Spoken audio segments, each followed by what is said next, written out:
haven't posted the past 4 days, but that's because I didn't actually know if there was anything to talk about. I mean, I did one on Mario Kart, I did one on a new Kirby game about Morpho Knight, theoretically, and I want to do another one on Kirby and open up a little bit more of the lore behind Galactonite, but that's going to need to wait until I can get some actual footage, you know? Either that or find a way to make animations on a computer. But now's not the time to talk about Kirby. Now's the time to talk about some more possibilities for Switch 2. I was thinking that there's a small chance that the trailer didn't exactly reveal everything about Switch 2. So I'm going to be going over some of the possibilities for until we get like a more detailed explanation to what the Switch 2 actually is. I mean, we got a reveal trailer. It didn't actually show us any details on what it could do besides the magnet Joy-Cons and stuff, so until then I'm going to be making a couple theories on what some of these, on some possible new features. So before I do, please hit the like and the subscribe buttons, and please hit the notification bell, and I'll see you all in my next video. Hope you enjoy this one though. Legally, I'm not allowed to use the Switch trailer, so I don't know how to get permission or anything, so I took screenshots of it all in order to go over it. Like, I mean, we got something on Mario Kart. We have the fact that the Joy-Cons are able to be magnets, sort of now, and we even got little adapters, which I don't know why but the adapters that go on the Switch Joy-Cons, they feel like they have like a little hole where the buttons would be, instead of the regular Joy-Con adapters where you press the buttons on the adapters and press the buttons on the Joy-Cons. I feel like these adapters might actually have holes in them for where the buttons would go to press on those buttons, you know? I mean, it makes sense, right? It'd be so convenient for me anyway. I mean, I would like to be able to touch the Joy-Cons and not have to feel any of the like sensors and stuff on the extra stuff, but still be able to press the buttons. It's like a little covering with it. It's like the shell where you can still get to the parts that you need without accidentally touching the things that you don't want. I kind of like that idea, and I like how they were able to improve upon it for Switch 2 instead of Switch 1. Second one being one of the most obvious ones, the fact that it has backwards compatibility. I love that, but I mean, I have gone over it before. I'm not exactly one for when for when games get ported over from the next console when they're already planned to be on the previous console. I mean, I'm looking at you flipping Legend of Zelda Twilight Princess. Just makes me so angry. I mean, Legend of Zelda Twilight Princess is on GameCube. It has a Wii disc and a Wii U disc. Like, bro, it just drives me flipping insane. Is this something that they're going to do for Metroid Prime 4? I'm desperately hoping not. I mean, I want to say that I don't judge Nintendo's decisions, but that'd be a lie. I very much do judge Nintendo's decisions. Very, very much. Switch 2 has been revealed, and we still have a couple of games left to go.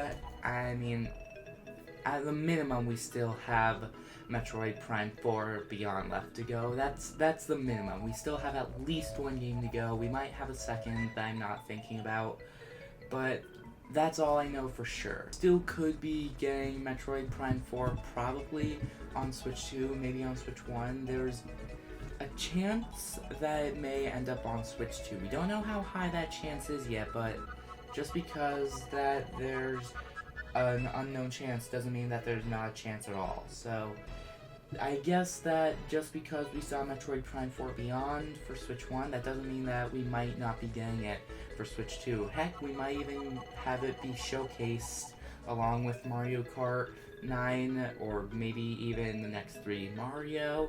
We might have Metroid Prime 4 showcased for like a detailed explanation from Nintendo on how the Switch 2 works. I'm sure a couple of people are aware of number 3 being the USB-C port on the top of the Switch. You know what? I'm hoping that this isn't a USB-C port at all. I'm hoping that's just a USB port, because we got one on the Switch dock. Being able to connect one straight to the Switch would be beautiful. I mean, I love that. And heck, make it so that we can connect external drives to it. I tried a couple ways to try to get screenshots and videos from my Nintendo Switch onto my drive in order to make a video, but instead I had to take a screenshot of the screenshot in order to get it onto my drive. I mean, I know that's a little bit confusing, but I would love for that top port to be a USB and not a USB-C. I mean, I'm fine if it's a USB-C. I mean, if it is a USB-C, I know I keep saying these initialisms a lot, but still. If it is another USB-C port on top, it would make things a little bit more convenient. Being able to, like, set your Switch 2 down, take the Joy-Cons off, and have it charge without having the wire, like, balance, you know, because, I mean, I do have, like, a little mini dock that I'd plug the wire into and set the Switch down onto. I mean, there's nothing wrong with that, but I would like... I mean, I'm fine either way. But I'm just another person with another opinion, and it really just depends on what a good portion of people want. What do the people want? Sure, there's just one person, and then there's just another person. I mean, but if those two persons can come across to one common subject, then yay, we have at least a group.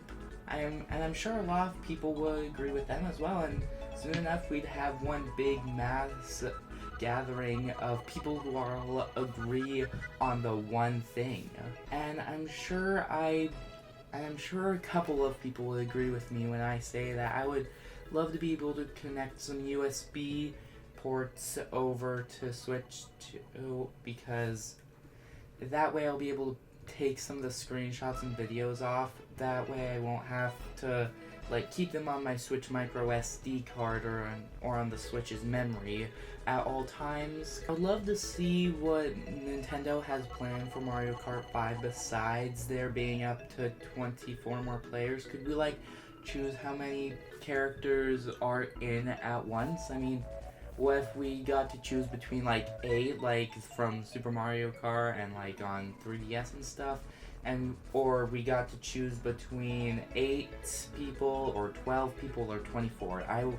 I would like that, being able to choose how many characters at a certain limit. And as for the stages, could we be getting some new Mario Kart stages from, like, Super Mario Odyssey and how Mario's life has been going on Switch? Heck, we could even be getting, like, a view of the Flower Kingdom. What if we got, like, the Petal Isles from Super Mario Bros. Wonder? Dude, I mean, come on. And then, finally, there's the next version of Rainbow Road.